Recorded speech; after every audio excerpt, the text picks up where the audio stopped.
It's good to be with you all this morning. I hope this finds everybody feeling well and doing good. Happy to move into almost winter time. We still have a little bit of fall left, and I hope everybody's just really enjoying how beautiful it is right now. So I'm going to jump into our lesson in just a minute, but I want to ask you to think about something before I do. So one thing that I want you guys to keep in mind is how God has blessed you this week or how he has helped you. So in the comments, I would love to see comments about how you think God has helped you this week. Maybe he's brought you a new friend. Maybe he has allowed your parents to have extra time, maybe to snuggle this week and just really feed your heart.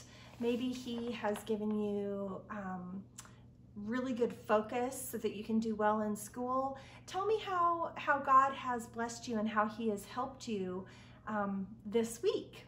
So in the comments you can put that. So we're going to jump into our lesson. We're going to take off right from where Miss Tina took off or ended last week, which was kind of in the middle of Paul and Barnabas on the first missionary journey. So as you remember, they were up in Pisidian Antioch, and from Pisidian Antioch, they traveled down to the city of Iconium. And in Iconium, they are going to go straight to the Jewish synagogue. They're not wasting any time. They're being bold and courageous, and they are going to go in and teach the good news about Jesus. And the awesome thing is that many people believed. Many people believed them, Jews and Gentiles. And this was just a wonderful thing for them, wonderful news for them. They hadn't heard this yet, and you know, they're some of the first people in the entire world to hear this good news. But of course, with people that believe comes people that choose not to believe. And that happened in Iconium as well. And so in Iconium, the Jews that chose and refused to believe, they stirred up some of these Gentiles, and they poisoned their minds against Paul and Barnabas and what they were teaching and preaching. And even though this was happening, Paul and Barnabas, they weren't discouraged. They still stayed, the Bible tells us, for a considerable amount of time, preaching and teaching, showing signs and wonders. So that means that they were doing some miracles. They didn't go to the cities to do the miracles, but they used miracles to show people that they had the power of the Holy Spirit and that what they were teaching was true. Well, after some time, there was division, as there always is when people don't agree with each other. But this division included Jews and Gentiles and some of their leaders. And because of this, these leaders decided, and the people had a plot to kill Paul and Barnabas by stoning them. And they found out about this. So they decided to leave before that happened. And they were going to leave and go down to a city called Lystra. Now, I want to tell you some things about, you can see on the map, Lystra and Derbe are kind of near each other. They're in an area called Lycaonia.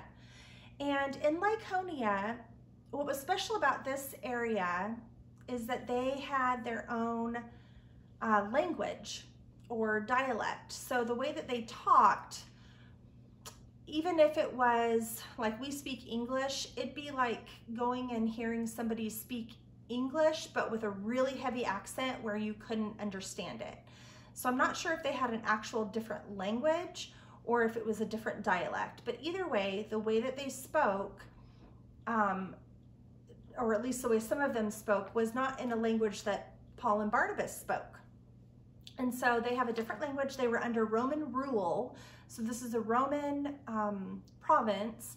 So they had Roman customs and Roman leadership and Roman worship. So there were Jews there as well, but the way that the Romans worshiped was with many gods. So they would have temples to these different gods. Zeus was one of them.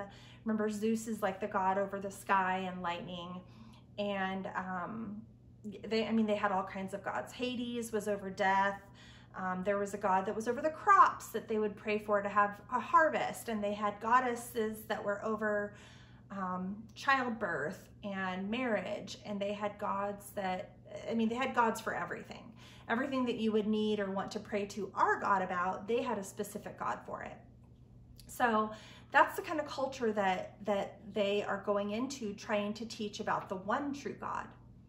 And so they go into into Lystra. And when they go into Lystra, of course, they're teaching about Jesus.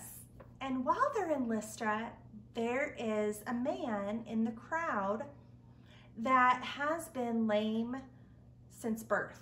So his legs have never worked. He's never used the muscles in his legs to stand up or walk around or jump or run or any of those things that you use legs for. He hasn't been able to do that, and everybody knows it. It's obvious. They know him. He's from Lystra.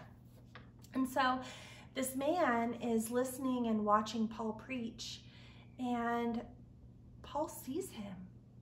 He sees him. And because he's filled with the Holy Spirit, Paul can see that this man has incredible faith. He is a believer. And the Holy Spirit gives him the discernment to see that this man has faith enough to be healed. And so he says to the man, "Get up, stand up on your feet." And the man does. He gets up and he walks, and he's so happy. Can you imagine how happy he is? When you've been sick for a long time, let's say like a month, okay, not a whole lifetime, we'll just start with a month. If you've been sick for a month and you haven't been able to get up and move, sometimes that happens. And when you are well enough to get up, a lot of times your muscles have gone to sleep and they're really weak, they're sore. You have to take baby steps. You have to take a few steps at a time. You can't do a whole lot with your legs. Well, that's not how it was for this man. He got up and it was like he had never been handicapped to begin with. He was able to use his legs. They were fully functional. It was a miracle. Paul had performed a miracle to make this man walk because of his faith. Well, the crowd sees this and they are so excited. Paul has been preaching about Jesus and now he's performed this miracle and everybody is so excited, and the crowd kind of goes wild. And they start talking in their natural dialect. And they start talking, and Paul and Barnabas don't know what they're saying because they don't understand it, but what they're saying is this: the gods have come down in human form. And they're so excited because they say that Barnabas is Zeus and he's here, and Paul is Hermes, which is the god of messaging or speech. And so they tell the priest from the Zeus temple that's right outside the city, and he goes and they start gathering oxen and they start gathering things to honor them, like wreaths that go around their neck, and they bring them over to where Paul and Barnabas are, and they're going to start sacrificing them. They're going to start sacrificing animals and honoring them with wreaths. And all of a sudden, Paul and Barnabas are like, "What's going on? No, that's what?"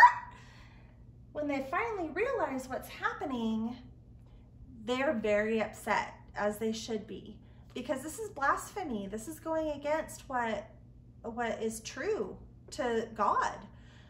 And so they tear their clothing, they tear their clothes off because they are so distraught and so upset. And this is exactly what they were preaching against. They were saying, no, this is not what you should be doing. Stop. We are only human. We're here to teach the good news.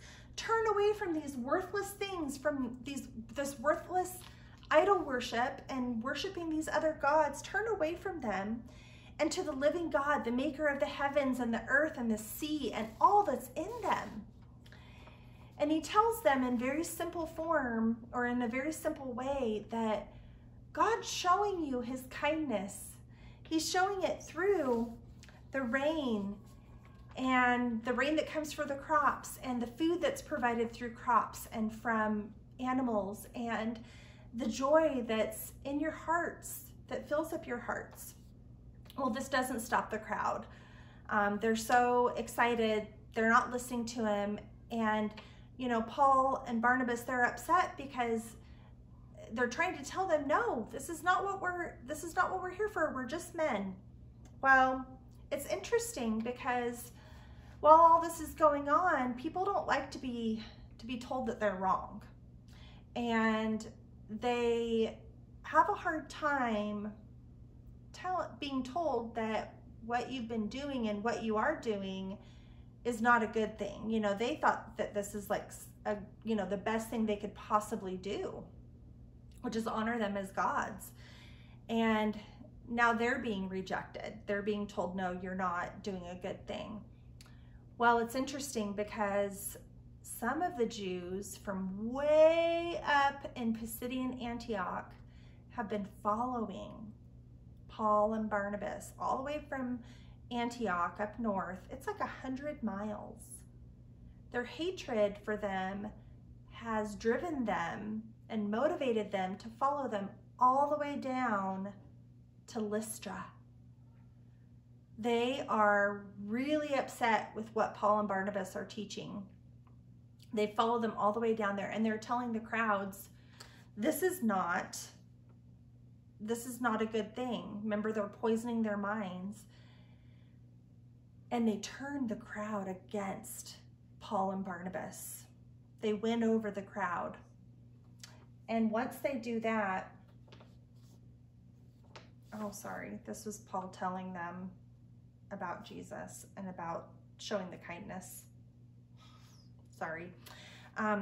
They take Paul and they stone him. And they don't even, they do it right there in the city.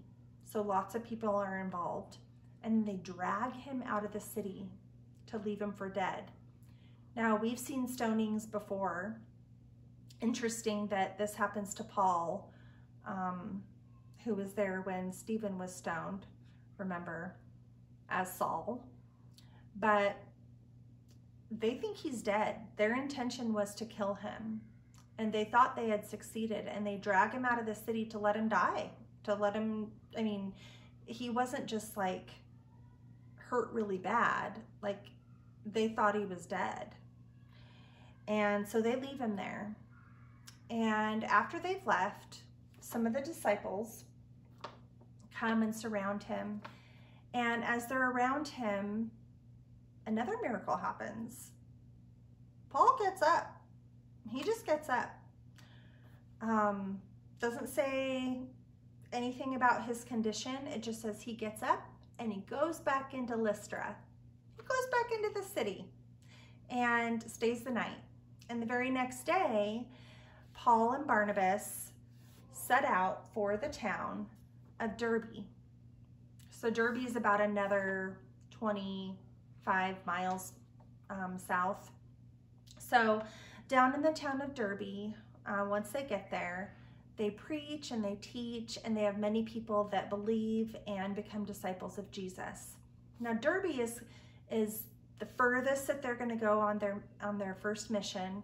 They're going to start traveling back now, and that'll be covered in our next lesson. But what I want you guys to think about this lesson, other than how God has taken care of you, is it's not always easy following Christ. It's not always easy teaching and telling people about Jesus. A lot of people don't want to believe it and don't want to listen to you, and it might make them angry. And on the surface, you might feel really alone. You might be the only one at your school that stands up for God and stands up for what's right, or the only one in your group of friends. But you don't know who's listening. You don't know who is having a seed planted in their heart. And even in this lesson, the Bible doesn't tell us this, but we find out later that a very special person is from the town of Lystra and may have been there when Paul was preaching, or maybe his grandmother heard and brought him the news, but that person's name is Timothy. So see here, Paul and Barnabas, they don't mention Timothy. They don't talk about him at all in Acts. He's not mentioned in this part, but he's from Lystra. So you never know who your words might reach, or who might be seeing your actions or believing what you're saying. They encouraged the areas that they went to. Even though they had lots of people against them, they had lots of people that believed them, and lots of people that are going to be members of the first century church. So they were huge encouragers, huge teachers. And the last thing is, they didn't stop. We called this the first missionary journey. That's because this wasn't his last. This wasn't Paul's last missionary journey. It didn't stop him. And so I want you guys to remember that when you get discouraged, or when people run you off and say, we don't want anything to do with you, that's okay. You move on and you find someone who does. So be an encourager this week. Let us know how God has blessed you. Let us know how God is taking care of you. God took care of Paul and Barnabas as they traveled around and did good works for him. And God will take care of you as well. So that's the end of our lesson. We miss you. We love you. We hope that you're all doing well, and look forward to seeing your comments. Have a wonderful week.